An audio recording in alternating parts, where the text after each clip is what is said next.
저는 오늘 여러분과 함께 배도하는 교회여 재앙의 때에 하나님께 돌아오라 라는 제목으로 레위기 26장 14절에서 17절을 본문으로 설교하도록 그렇게 하겠습니다.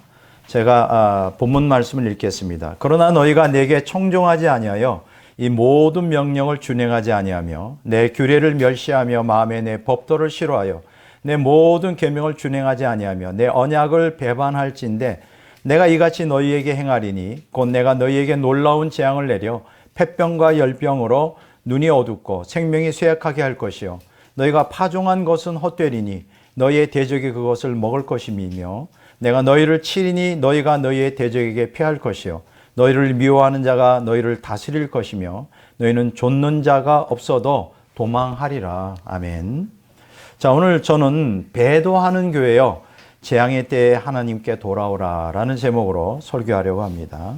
자, 설교 제목에서 이 배도라는 단어가 개역 한글 성경 데살로니가후서 2장 3절에 인용되어 있습니다. 이걸 이제 개역 개정 한글 성경에는 배교로 이렇게 수정하여 이제 바꿨죠. 근데 어쨌든 배도와 배교는 동의어처럼 쓰이는 것입니다. 자, 그렇지만 저는 오늘 배도와 배교를 조금 달리 좀 설명하려고 합니다. 이 배도라고 하는 건 한문 그대로 하나님의 말씀을 배반하는 것이고요. 배교는 하나님의 신앙을 배반하는 것을 의미합니다. 자, 그러니까 이 배도가 결국 마침내 배교로 귀결되는 것을 알 수가 있죠. 하나님 말씀에 불순종하는 삶을 살면 결국 하나님 신앙을 버리게 된다. 이런 뜻이 되겠습니다. 이런 측면에서 오늘날 배도는 교회에 다니는 유교적 신자 가운데서 진행되고 있고요. 배교는 교회를 떠나는 가난한 신자 가운데서 진행된다. 이렇게 이제 해석할 수가 있습니다. 이러한 교회의 배도와 배교가 하나님의 진노로 인한 재앙을 불러일으킵니다. 참 굉장히 무서운 얘기죠. 자, 그러니까 배도와 배교는 재앙과 맞물려 있는 거예요. 자, 시편 106편 29절에 보면 이런 말씀이 있습니다. 그 행위로 주를 경노하게 함으로써 재앙이 그들 중에 크게 유행하였도다. 언약 백성들을 향한 얘기거든요. 자, 하나님이 내리시는 재앙에는 이중적 측면이 함축되어 있어요. 첫째는 뭐냐? 배도하는 언약 백성에 대한 징계로서의 재앙입니다. 돌이키기를 원하는 거죠. 돌이키기를 원하는 거예요. 두 번째, 배교하는 언약 백성에 대한 심판으로서의 재앙이 또 이렇게 있는 것입니다. 자, 그런데 대다수 유교적 신자는 배도로 인한 징계로서의 재앙에도 불구하고 돌이키지 않아 멸망할 것입니다. 그거는 성경의 역사를 우리가 자세히 연구해 보면 그대로 우리가 알 수 있습니다. 잠언서 15장 10절 도를 배반하는 자, 뭡니까? 배도죠. 도를 배반하는 자는 엄한 징계를 받을 것이요 견책을 싫어하는 자는 죽을 것이로다. 그러니까 재앙 가운데 돌이키지 않으면 죽는다. 이렇게 얘기하고 있고 예레미야 6장 19절도 참고로 보시기 바랍니다. 또한 대다수 가난한 신자는 배교로 인한 심판으로서의 재앙에도 불구하고 돌이키지 않아 멸망할 것입니다. 이사야서 1장 28절에 보면 패역한 자와 죄인은 함께 패망하고 여호와를 버린 자. 자, 여호와를 버린 자가 누구죠? 배교자죠. 여호와를 버린 자는 멸망할 것이라. 이렇게 이제 성경이 기록하고 있습니다. 자, 이렇게 징계를 위한 것이든 심판을 위한 것이든 모든 재앙은 사실 언약 백성이 죄에서 돌이켜 하나님께로 돌아와서 말씀에 순종함으로 구원받기를 갈망하시는 하나님의 사랑과 긍휼에 기초하고 있습니다. 이것을 알아야 돼요. 그러니까 하나님의 목적은 재앙을 주는 데 목적이 있지 않습니다. 재앙을 통하여 배도자와 배교자가 돌이키기를 원하는 것이죠. 예레미야서 29장 11절 여호와의 말씀이니라 너희를 향한 나의 생각을 내가 하나니 평안이요 재앙이 아니니라. 재앙이 아니니라. 너희에게 미래와 희망을 주는 것이라. 이게 하나님의 의도예요. 자, 하지만 소수의 남은 자만 재앙 가운데 죄로부터 돌이켜 하나님께 돌아와 말씀에 순종하여 구원을 받게 될 것입니다. 거기 이사야서 10장 21절 22절에 나와 있어요. 남은 자 곧 야곱의 남은 자가 능하신 하나님께로 돌아올 것이라. 이스라엘이여 내 백성이 바다의 모래가 들지라도 남은 자만 돌아오리니 넘치는 공의로 파멸이 작정되었음이니라. 그러니까 대다수 언약 백성들은 배도자나 배교자나 돌이키지 않기 때문에 재앙 가운데 멸망한다. 결국 소수의 남은 자만 구원을 받게 될 것이다. 이런 말씀이죠. 자, 그 이유가 뭘까요? 그 이유가 뭘까요? 왜 돌아오지 않는 것일까요? 자, 언약 백성이 하나님의 말씀을 거역하고 배도하면 계속 그 길로 가면 어떻게 될까요? 하나님의 신앙을 결국은 버리게 됩니다. 이걸 이제 배교라고 하는 거예요. 자, 이렇게 배교는 하나님 말씀에 불순종하는 배도에서 시작되는 거예요. 그러니까 오늘 기독교인들이 기억해야 될 거는 하나님 신앙을 갖고 있다 할지라도 하나님의 말씀에 불순종하는 삶을 끊임없이 살면 그게 결국은 하나님 신앙을 버리는 배교로 이어진다는 사실을 기억하시길 바랍니다. 자, 그래서 이 배교는 배도로부터 시작되는데 언약 백성이 하나님 말씀에 이제 불순종하면 어떤 일들이 일어나? 이게 더 무서운 거예요. 왜 돌이키는 게 어려울까? 왜 돌이키지 못하여 대부분의 언약 백성은 멸망하는 것일까? 지금 굉장히 중요한 얘기를 하고 있습니다. 언약 백성이 하나님 말씀에 불순종하잖아요. 이게 배도하잖아요. 그걸 끊임없이 돌이키지 않고 회개하지 않으면 옛사람의 이제 불순종하고 옛사람의 욕망을 따라 살게 되는 거예요. 그럼 세상 사는 건 다른 게 하나도 없는 것이죠. 자, 그로 인해 어떻게 될까요? 옛사람의 욕망대로 끊임없이 살게 되면 그로 인해 악령이, 잘 들으세요. 악령이 죄악성을 틈타 침투하여 들어갑니다. 어디에 들어갈까요? 먼저 육체로 들어오고요.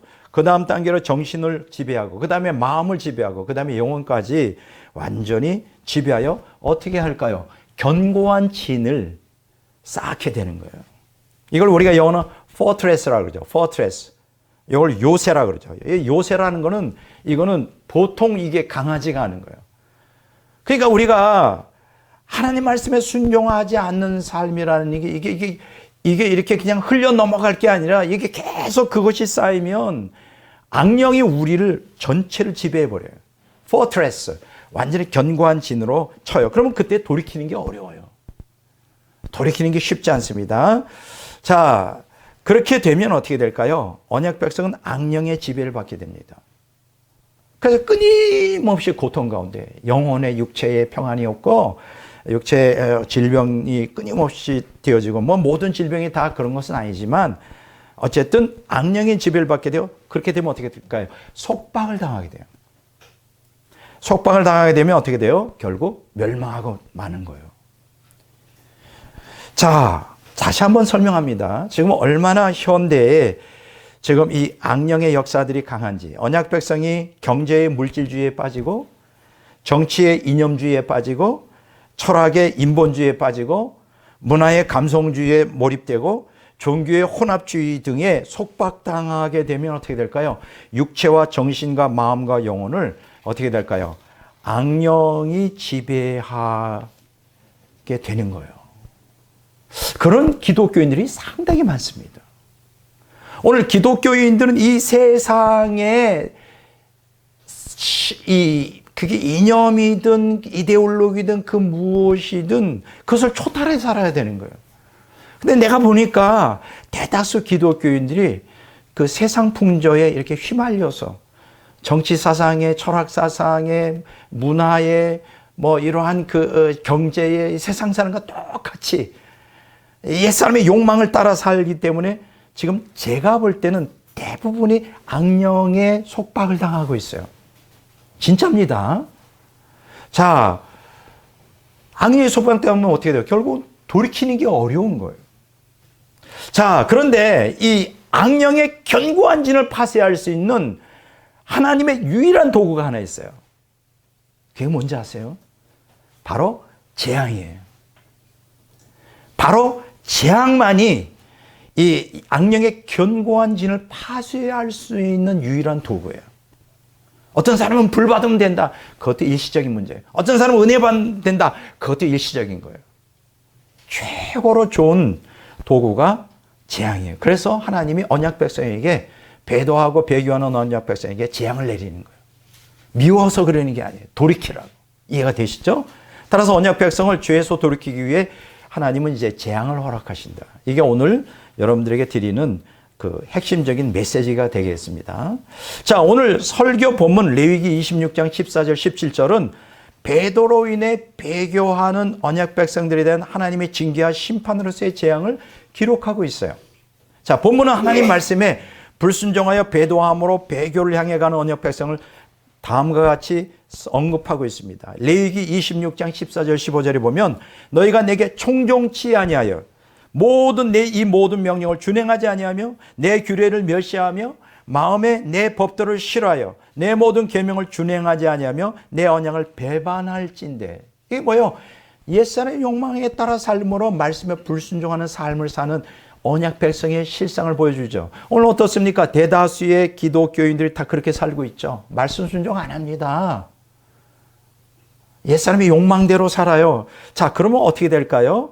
그로 인해서 레위기 26장 16절 17절엔 세 가지 재앙을 내리겠다고 언급하고 있어요. 세 가지 재앙.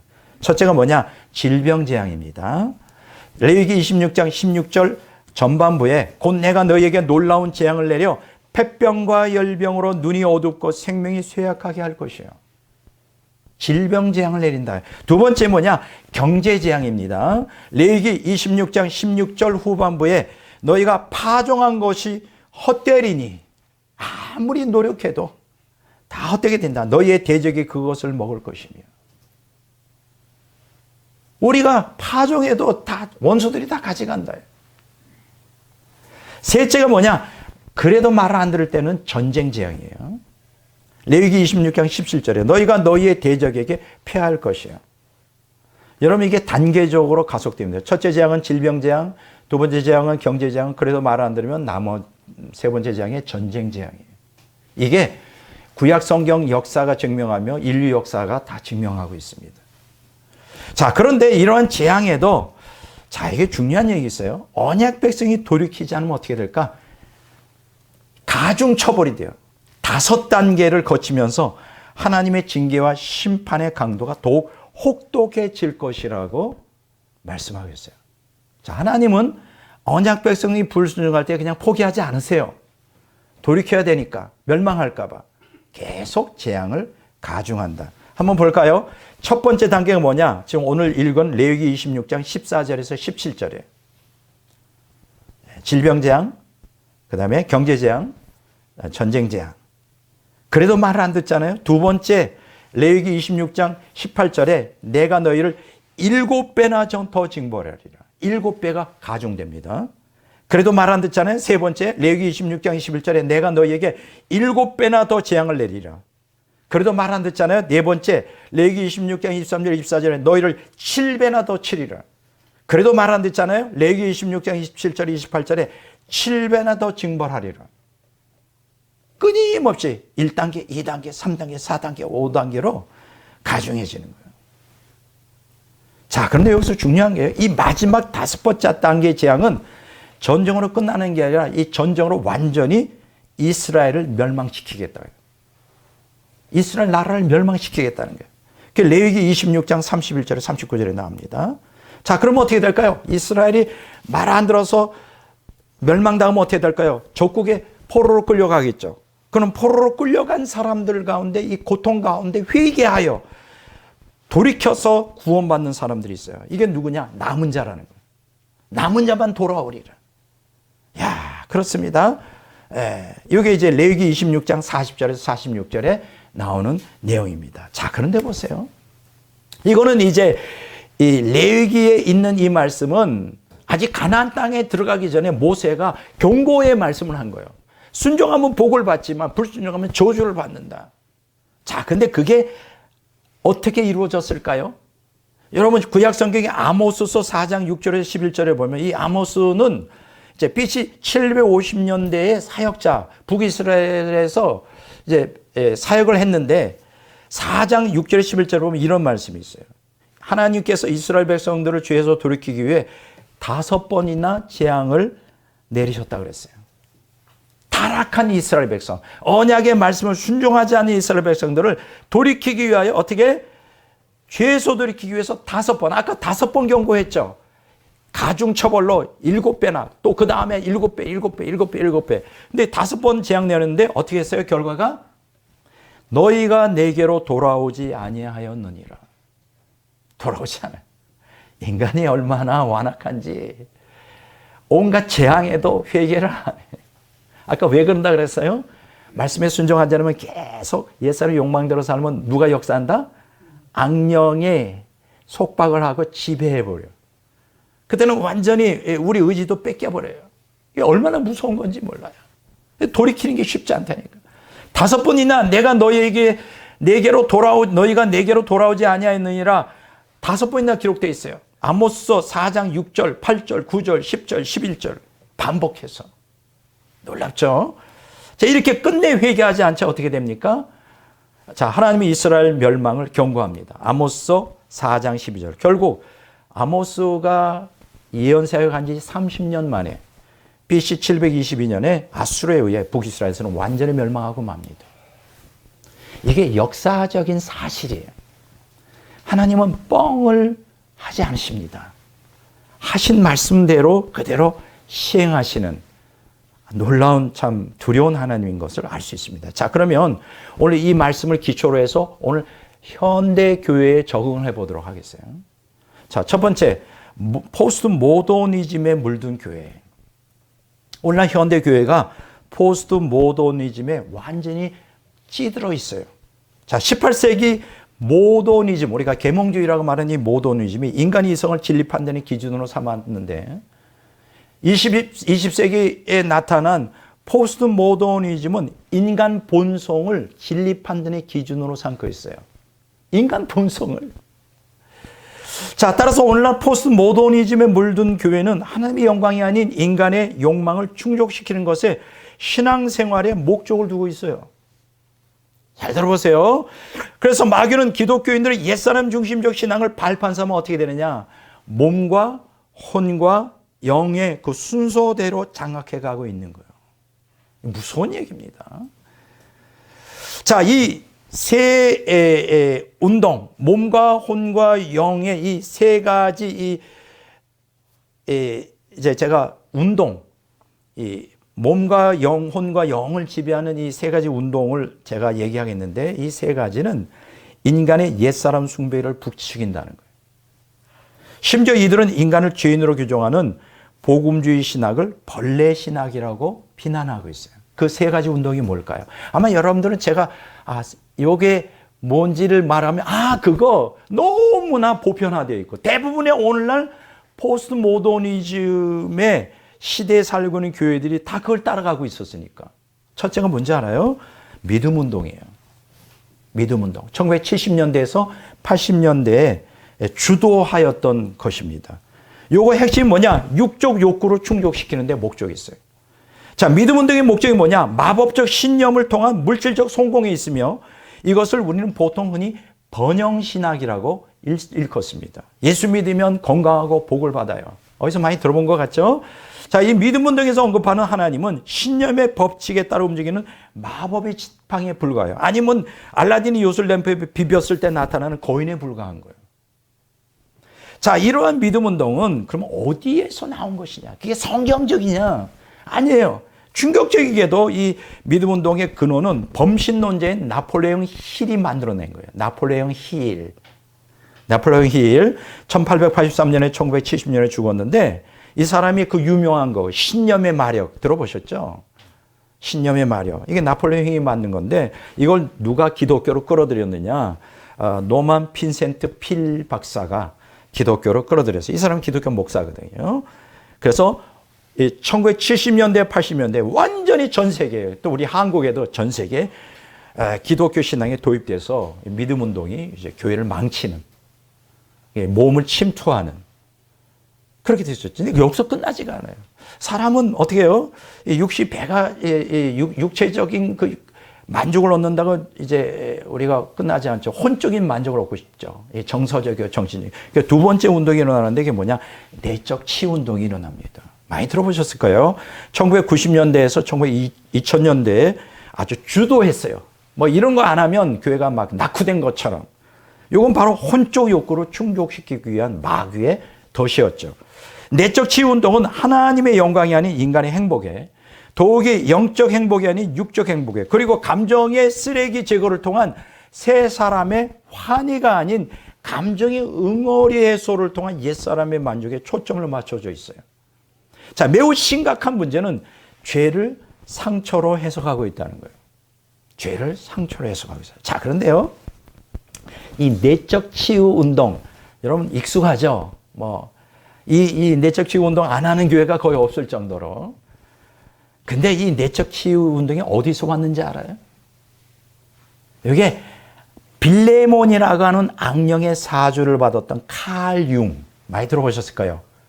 이 사람이 1875년에 1961년에 죽었는데 이 칼 융의 이론에 기초하고 있는 거예요. 그래서 여러분 내적 치유에 대한 기독교의 모든 이런 책들 보면 거기에 반복적으로 나오는 이름이 있어요. 칼 융. 칼 융이 이렇게 얘기했다. 칼 융이 이렇게 얘기했다. 마치 무슨 사도처럼. 이 칼 융이 악령에 사로잡혀 있던 사람이에요. 근데 또 충격적인 게 뭔지 알아요? 이 칼 융의 그러한 모든 사상이 이교적 영지주의로부터 영향받은 거예요. 제가 이 사실을 알고 굉장히 충격을 먹었어요. 한번 인터넷 쳐보세요.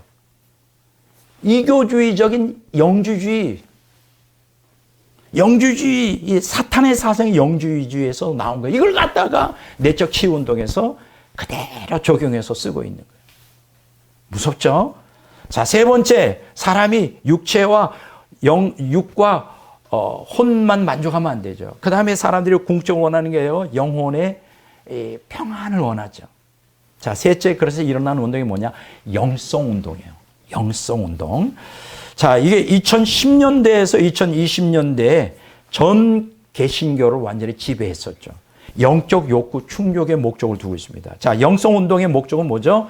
영혼의 평안에 있어요. 돈만 가지고도 인간이 못 살고, 정서적인 행복도 그거 가지고도 한계가 있고, 영혼의 평안을 얻다. 그래서 영적 운동이 일어나는데, 자, 이 영성 운동은 뭐냐? 개신교 영성 운동은 로마 카톨릭의 관상 기도와 동양 신비주의의 명상 수련을 혼합한 기독교 명상 수련이에요. 혼합주의예요, 혼합주의. 자, 이런 혼합주의적 영성 운동은 어디에서 나온 거냐? 이게 중요한 거예요. 출처가 뭐냐? 종교다원주의자인 카톨릭 수도사 토마스 머턴에 의해 시작되었어요. 토마스 머턴. 1915년에서 1968년에 죽었는데 이 사람은 카톨릭 수도사인데 힌두교, 불교, 도교 이런 것들을 다 혼합해가지고 이제 그걸 기독교로 도입했는데 그거를 갖다가 개신교로 들여온 사람이 누구냐? 그의 추장자가 헨리 나우엔. 많이 좀 들어봤을지 몰라요. 영성을 갈망하는 분들은 헨리 나우엔 책을 굉장히 좋아합니다. 이 사람은 종교다원주의자예요. 동성애자예요. 1932년에서 1996년까지 살았는데. 그리고 또 한 사람, 이 사람은 개신교에서 굉장히 유명한 사람이에요. 리차드 포스터. 이 사람들이 다 이제 토마스 머턴의 제자들인 것이죠. 1940년, 아직 지금 살아있어요. 종교 혼합주의자예요. 이게 바로 오늘날 영성운동, 기독교 영성운동이라는 이름으로 개신교에 뻗어시 전파되고 있어요. 요새는 영성운동도 시들시들하는 것 같아요. 이제는 재미가 없나 봐. 1970년대, 80년대에는 이제 믿음 운동이 막 해서 막 믿습니다. 그냥 막 만사 형통을 하다가, 그 다음에 그거 지나가니까 1990년도, 2000년도에는 막 내처 치유 운동하면서 상처를 치유해야 됩니다. 상처 치유 안 되면 영적으로 성숙하면 되는. 아니, 그 상처, 내적 치유 운동이 없을 때는 무슨 다 그러면 말씀만 가지고 신앙생활 했던 사람은 다 엉터리인 것처럼 막. 그것도 시들시들하더니 이제 2010년에서 2020년대 막 영성운동. 그것도 이제는 시들거는 요새는 좀 뭐가 있느냐. 끝장주의로 가는 것 같아요. 다 해봤거든. 다 해봤는데 궁극적인 문제가 해결이 안 돼. 심각하죠. 자, 지금 제가 세 가지를 얘기했죠. 믿음운동, 내적 치유운동, 영성운동.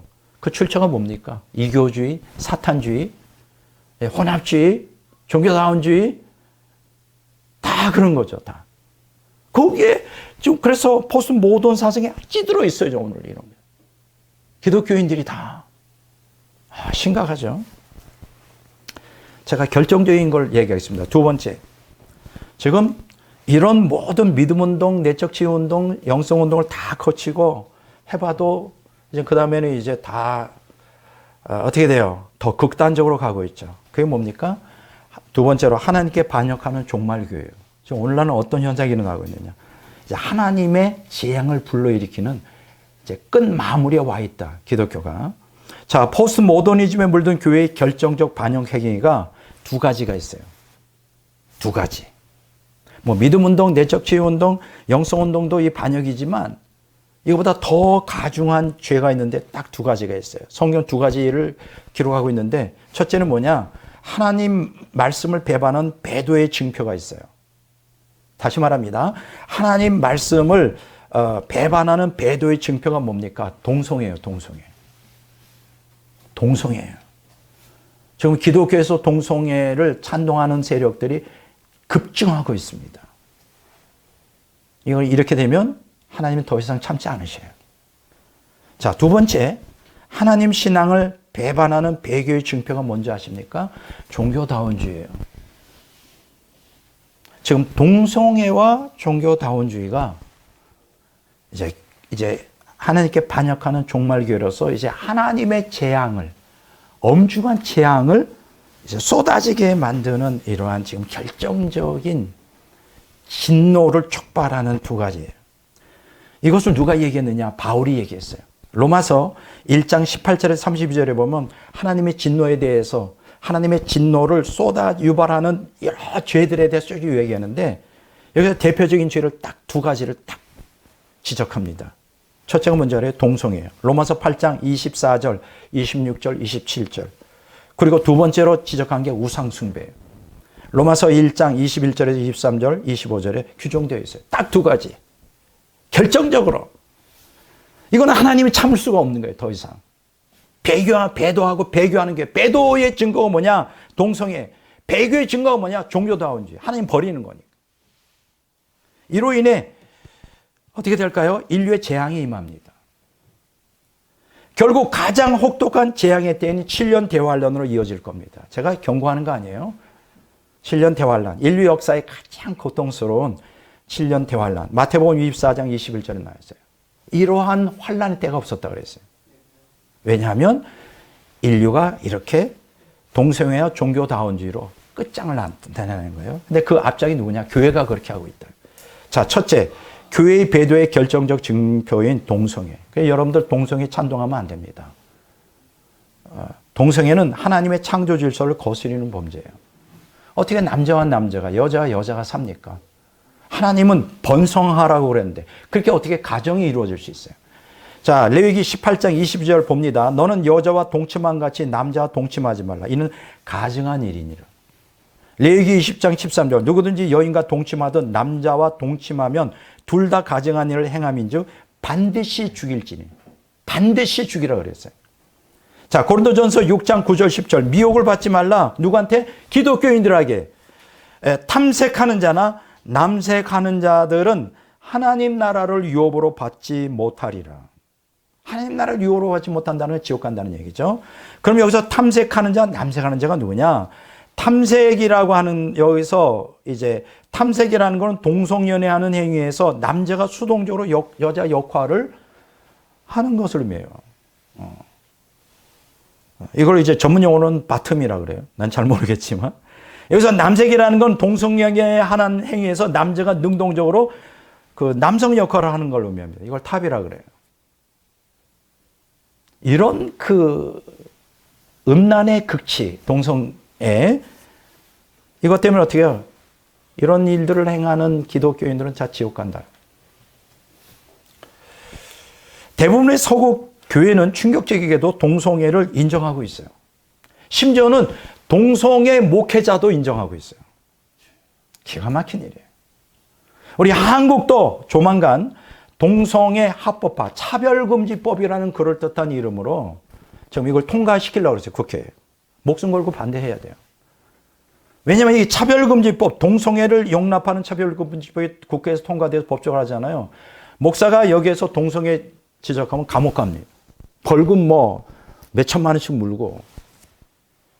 만약 동성애자가 목사한테 와서 결혼 주례해달라는데 거절하잖아요. 감옥 가야 돼요. 몇천만 원씩 벌금 물고. 이런 시대가 오는 거예요. 어떤 사람이 이것도 이런 얘기 자꾸만 하면 또 격길로 가는데 안 할 수가 없지. 한마디만 더 할게요. 미국에서 있었던 일이에요. 케이크를 갖다가 이렇게 만들어 파는 그 기독교인, 독실한 기독교인데 결혼 케이크인데 동성애 케이크를 만들어 달라는 거예요. 거절했어요. 어떻게 된지 알아요? 고소당해가지고 사업을 접었어요. 지금 유럽 교회들이 다 붕괴되고 있어요. 그 이유가 뭔지 동성애를 인정했기 때문에. 하나님 말씀에 순종해야 돼요. 하지 말라 그랬어요. 가증한 것이라 그랬어요. 여러분, 지금 한국 기독교 언론 포럼에서 2017년 12월 7일 동성애에 대한 개신교인의 인식조사를 발표했는데요. 개신교인 10명 중에 3명이 동성애를 인정한다고 했어요. 10명 중에 3명. 그런데 더 충격적인 게 보세요. 20대는 무려 얼마나 되느냐? 54.7%가 찬동했어요. 나이 든 사람은 아무래도 좀 보수주의적인 것이 유교적인 것도 있고 성경적인 것도 있고 그런데 20대는 몇 프로? 54.7%. 이게 여기서 머물까요? 시간이 흘러갈수록 이 숫자는 더 늘어날 거예요. 50%, 60%, 70%, 80% 끝장나는 거예요. 하나님 가만히 있을까요? 동성애 용납하는 거? 기독교가 그렇게 돼가고 있어요. 54.7% 개신교인이 20대가 반수 이상이 동성애 찬동하고 있어요. 충격입니다. 자, 두 번째, 더 심각한 문제가 있어요. 교회의 배교의 결정적 증표인 종교다원주의. 종교다원주의는 뭐예요? 종교다원주의는 하나님의 구속 질서를 거부하는 범죄예요. 하나님이 구원의 경륜을 가지고 있는데 그 자체를 전면으로 부인하는 거예요. 종교다원주의. 성경은 이것을 우상숭배로 규정하고 있습니다. 신명기 27장 15절. 구약 성경에서 우상숭배는 어떻게 돼요? 이건 용납 안 하죠. 다른 신도 구원받을 수 있다. 어떻게 이게 용납이 되겠어요? 이사야서 43장 10절 11절 나의 전에 지음을 받은 신이 없었느니라. 나의 후에도 없으리라. 나 곧 나는 여호와라. 나 외에 구원자가 없느니라. 분명히 여호와 하나님만이 구원자라고 그러잖아요. 하나님 말고는 다른 신이 없다는 거예요. 종교다원주의라는 근데 종교다원주의가 뭐예요? 기독교뿐만 아니라 힌두교, 불교, 이슬람교 등 각종 그 종교 신봉하는 신은 동일하기 때문에 기독교가 가르치는 구원이 타 종교를 통해서도 가능하다고 주장합니다. 저는 모든 그 주요 종교를 다 연구한 사람이에요. 힌두교, 불교, 유교, 도교, 그 다음에 이슬람교 다 연구했어요. 그들은 가짜 신을 섬기고 있어요. 인격이 없어요. 진짜 신이 아니라니까. 근데 가짜 신을 섬기는데 어떻게 구원받을 수 있겠어요? 성경의 신의 인격적 창조주 하나님과 어떻게 그들이 같은 레벨의 구원을 줄 수 있게? 이게 가짜잖아요. 근데 종교다원주의자들은 그런 타종교에도 구원이 있다는 거예요. 이게 거짓말이죠. 사탄의 역사죠. WCC, 지금 개신교에서 가장 종교다원주의를 옹호하는 단체가 뭐예요? WCC예요. 세계 종교 통합운동을 하는 대표적인 기독교 단체인데 여러분 이런 거에 동조하면 지옥 갑니다. 자, 성경은 뭐라고 얘기해요? 독생하신 하나님, 요한복음 1장 18절 예수 그리스도만이 구원자라고 가르쳐요. 자, 사도행전 4장 12절 다른 이로서는 구원을 받을 수 없나니 천하인간 사람 중에 구원을 받을 만한 다른 이름을 우리에게 주시니 없느니라. 당연하죠. 왜 예수님만이 구원자이실까요? 그분은 구약시대에 하나님이셨어요. 삼위일체 중에 하나님이셨고 하나님이 인간이 되셨으니까 당연히 우리의 구원자가 될 수 있죠. 다른 타종교의 교조들이 어떻게 구원을 줄 수 있어요? 우리하고 동일한 죄인인데. 또 그들이 믿는 신은 가짜인데 가짜. 다 가짜예요. 자, 더 퓨 리서치 센터에 의한 설문조사, 미국에서 설문조사를 했는데요. 복음주의 신앙을 가진 사람 중에 57%는 자기가 믿는 기독교에도 구원이 있다고 답했어요. 기가 막힌 일이에요. 아니 그들은 도대체 예수를 어떻게 믿는 거예요? 그들은 성경을 어떻게 해석하는 거예요? 개신교, 복음주의 신앙, 개신교인들의 57%가 종교다원주의자예요. 더 놀라운 것은 로마 가톨릭 교인의 79%가 다른 종교에도 구원이 있다고 인정하는 거예요. 이건 오늘 한국교회도 예외는 아닙니다. 한국교회도 예외가 아니에요. 가톨릭이 79%나. 이제 끝장나는 거예요, 여러분. 동성애와 그 다음에 종교다원주의가 이제 하나님의 진노. 그래서 여러분 이런 것으로 인해 소돔과 고모라가 멸망하지 않았어요? 하나님 용납 안 하세요.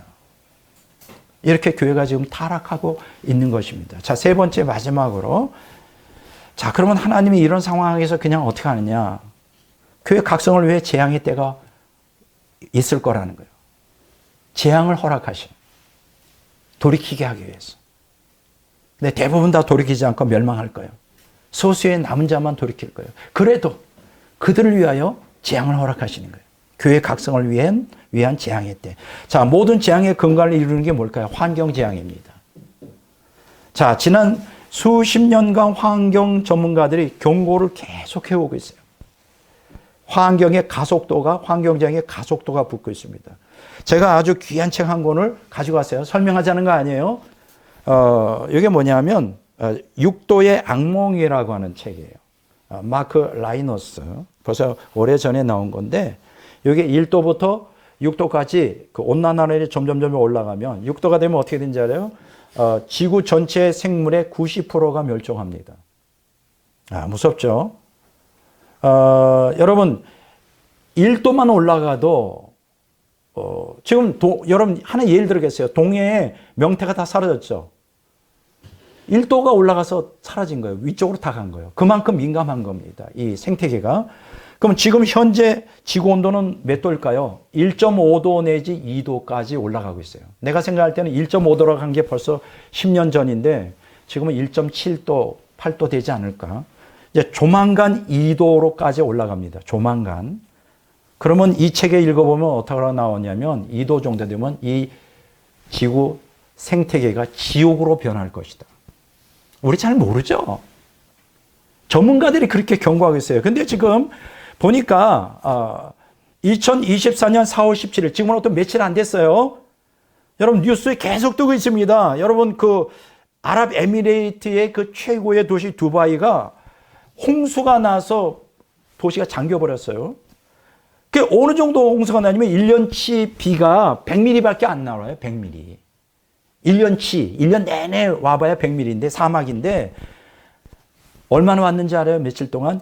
254mm가 왔어요. 254mm. 그러니까 2년 반의 분량을 며칠 사이에 다 쏟아진 거예요. 지금 이런 그 무서운 환경재가 이런 것만이 아니라 전 세계적으로 지금 우리가 잘 모를 수도 있지만 전 세계적으로 이런 일들이 지금 가속도가 붙고 있어요.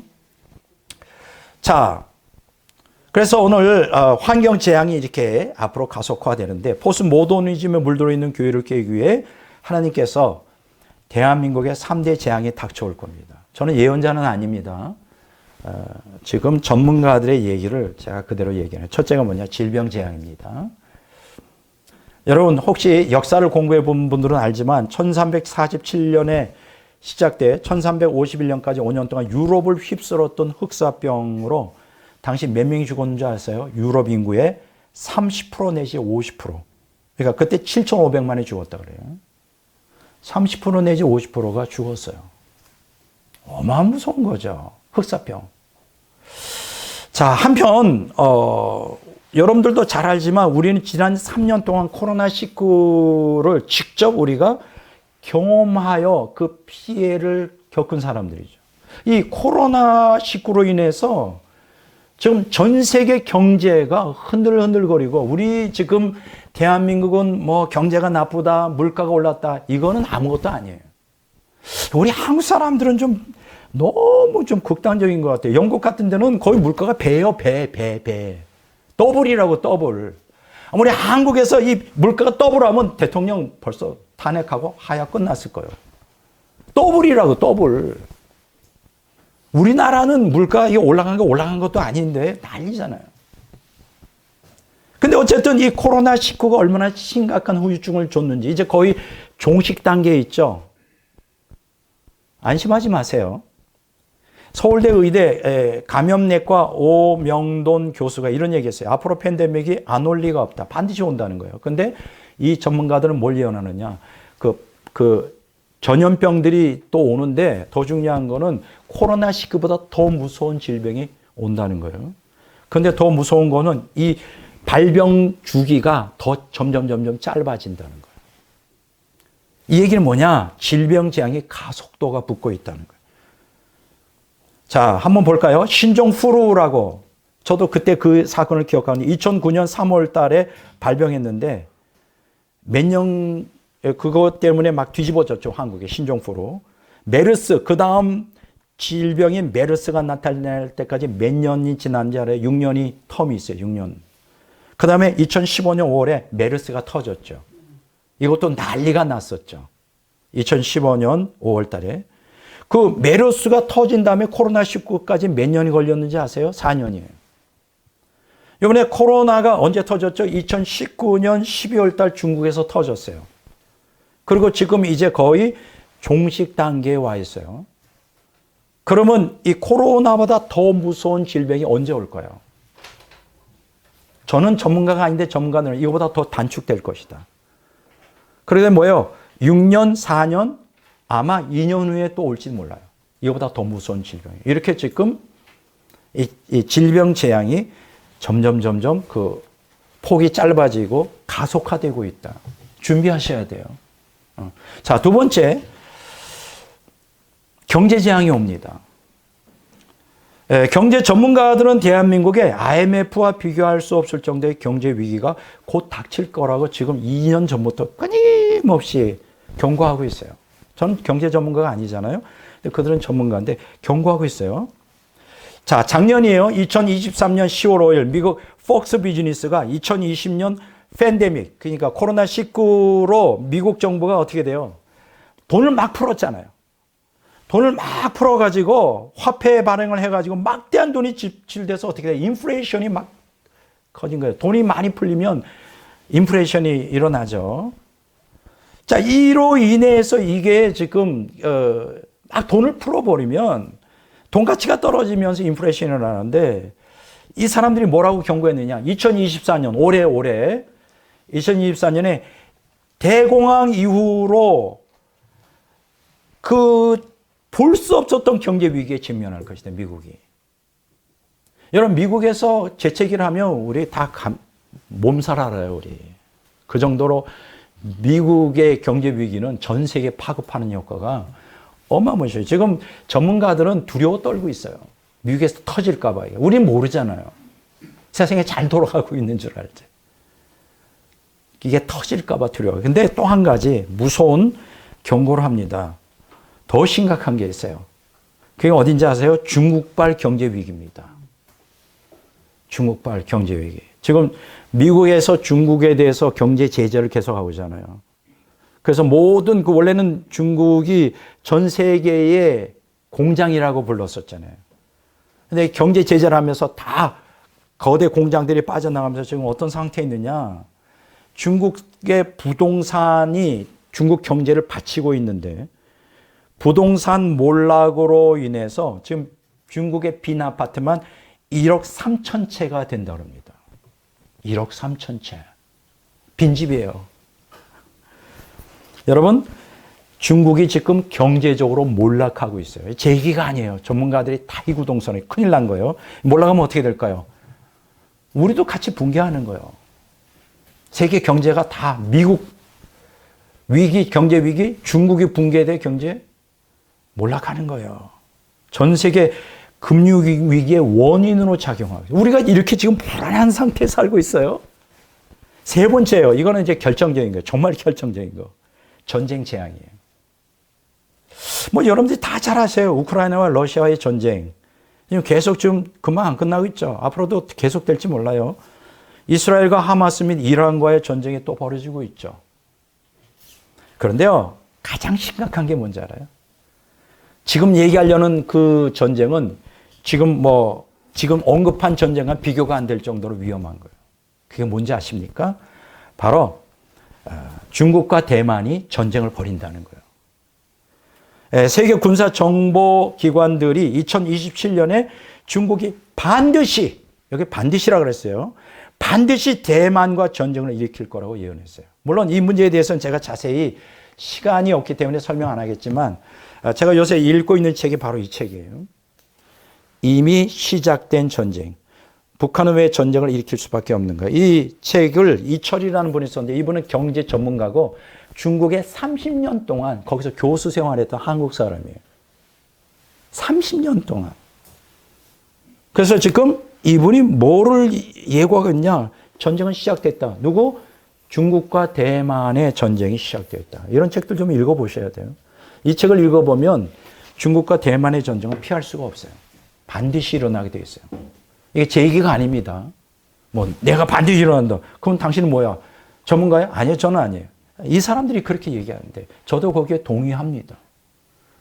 중국은 전쟁을 일으킬 수밖에 없어요. 지금 너무 경제가 파탄이기 때문에 대만을 점령해야 이제 태평양으로 나가는데 이제 이렇게 되면 대만을 점령하면 어떤 일이 벌어지냐? 우리나라는 이제 끝장나요. 제1 도련선 안에 들어가 있거든, 우리나라가. 도련선이라는 게 뭐냐면 중국이 태평양으로 나가는 제1차 선이에요. 옛날에 한번 이 주제로 조금 설교한 적이 있어요. 시간이 없어서 자세히 얘기하지만 중국이 대만을 점령하면 우리나라는 끝장납니다. 우리나라의 모든 무역은 다 대부분 다 비행기가 아닌 뭐예요? 배를 하는데 배길이 막혀요. 일본은 안 그래요. 일본은 저쪽으로 태평양으로 나가는데 우리는 막혀요, 막혀. 제1 도련선 안에 있어. 그럼 우리는 다 굶어 죽는 거예요. 그리고 여기서 더 심각한 것은 중국과 대만이 전쟁하면 미국과 일본은 반드시 그 전쟁에 참여합니다. 어떤 대통령이 되든. 왜냐하면 중국이 대만을 점령하면 태평양을 다 뺏겨요. 미국이. 그러면 어떤 일이 일어나는지 아세요? 중국의 잠수함이 그 미국의 서해안 바로 코앞에까지 그 핵 미사일을 쏠 수 있어요. 그걸까지 가서. 그걸 발견할 수가 없어. 그래서 절대로 미국은 중국이 대만을 점령해 태평양으로 나가는 것을 허락할 수가 없어요. 일본도 마찬가지예요. 그러니까 반드시 중국과 대만이 전쟁 나면 미국과 일본은 참전합니다. 근데 여기서 변수는 뭐예요? 한국이에요. 뭐가 변수일까요? 우리는 북한이라는 게 있어요. 전쟁을 일으키기 전에 이 사람들이 얘기하는 거예요. 전략가들이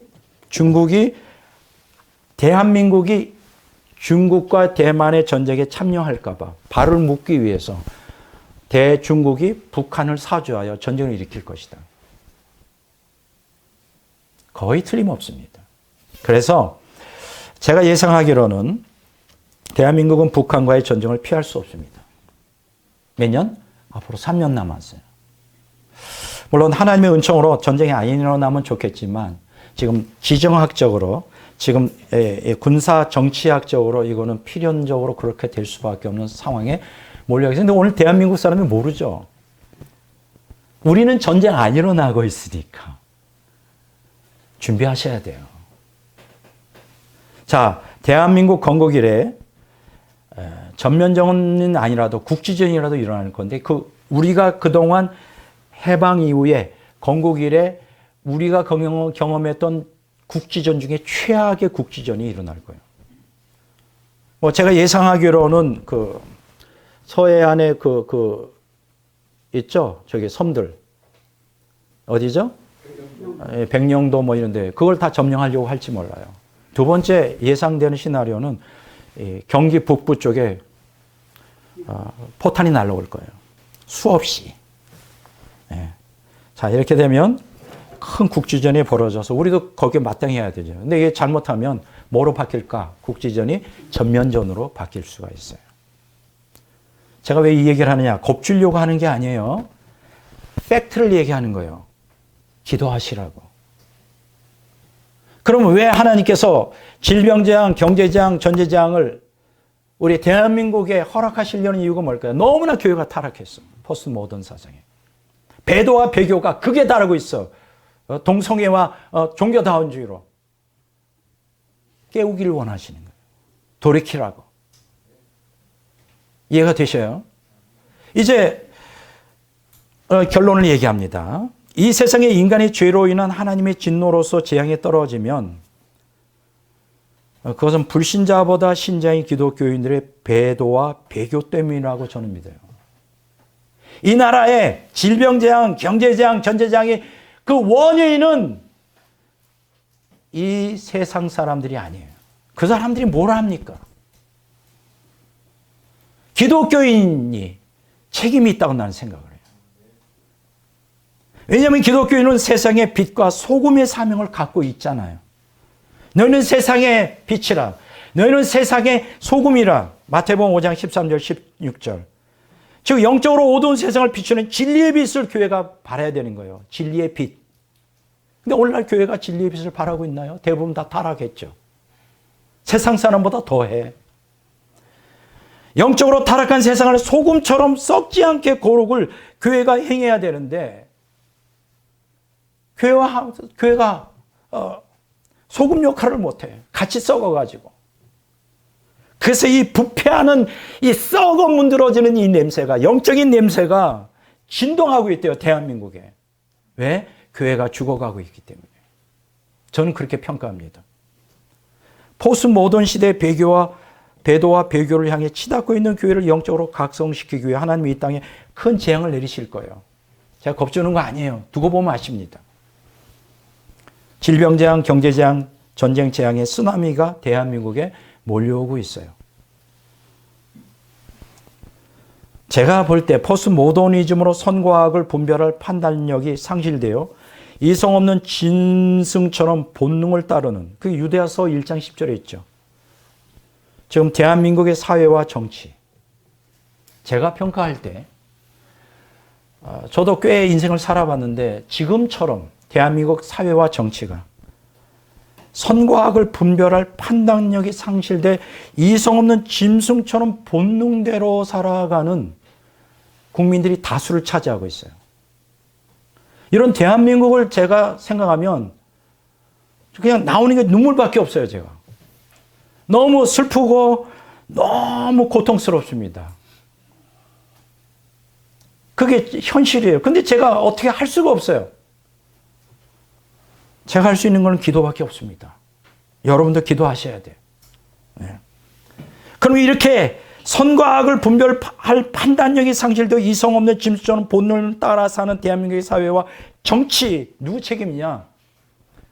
그것은 바로 교회가 진리와 거룩을 저버리고 포스트 모던 사상에 물들어 배도와 배교를 하고 있기 때문이에요. 저는 교회 책임이라고 생각해요.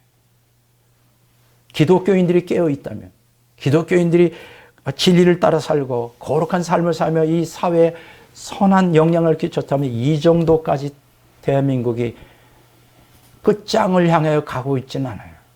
저는 그렇게 생각합니다. 그러므로 교회가 재앙의 때에 어떻게 해야 될까? 세상 사람들을, 그 사람들을 워낙 하나님 모르니까 그러는데 하나님을 안다고 하나, 하나님 믿는 우리가 우리가 통회해야죠. 우리가 유격적으로 살고 포스트 모던에 물들어서 하나님을 아프게 했던 믿음 운동, 내적 치유 운동, 영성 운동 하면서 이제는 급기야는 동성애까지 다 그냥 받아들이고 그 다음에 종교다운주에 탄동하는 이러한 어리석은 배도와 배교를 하는 기독교인들이 통회해야 돼. 돌아와야 돼요, 하나님 앞에. 그것만이 우리 민족이 살 길이에요. 하나님께로 돌아오는 거예요. 그것만이 우리가 유일한 희망이에요. 자, 그러므로 교회가 재앙의 때에 이제 통회하며 하나님께로 돌아와야 되는데 요엘서 2장 12절 이렇게 말씀하십니다. 여호와의 말씀에 너희는 이제라도 지금이라도 금식하고 울며 애통하고 마음을 다하여 내게로 돌아오라. 아직 늦지 않았어요. 지금 우리가 금식하며 통회하고 울면서 하나님께로 돌아와요. 내가 정말 잘못된 삶을 살았습니다. 이제 주님 뜻대로 살겠습니다. 지금은 하박국 선지자처럼 우리가 어떻게 기도해야 되냐? 진노 중에라도 긍휼을 잊지 마옵소서. 불쌍히 여겨주십시오. 마지막 때 우리 한민족에게 주신 이 세계 선교의 사명을 1919년 임시정부가 들었을 때 하나님과 언약을 맺은 백성이에요. 그 1948년 8월 15일 대한민국 정부가 세워지며 1919년에 임시정부의 그러한 그것을 헌법에 그대로 받아요. 우리는 하나님과 함께 주님의 뜻을 따르는 기독교 국가로서 소임을 다하겠습니다 하고 약속을 한 이 민족이에요. 그 주체가 누구예요? 교회입니다. 교회. 그러니까 이 나라가 재앙에 지금 이렇게 휘말리는 것은 교회의 책임이에요. 저는 그렇게 생각합니다. 세상 탓할 게 하나도 없어요. 우리가 회개해, 돌이켜. 주님께 돌아와야 돼. 진노 중에라도 국류를 잊지 마옵소서라고 하는 하박국 3장 2절에 하박국의 이 절절한 이 기도가 우리 기도가 되시기를 주의 이름으로 축원합니다.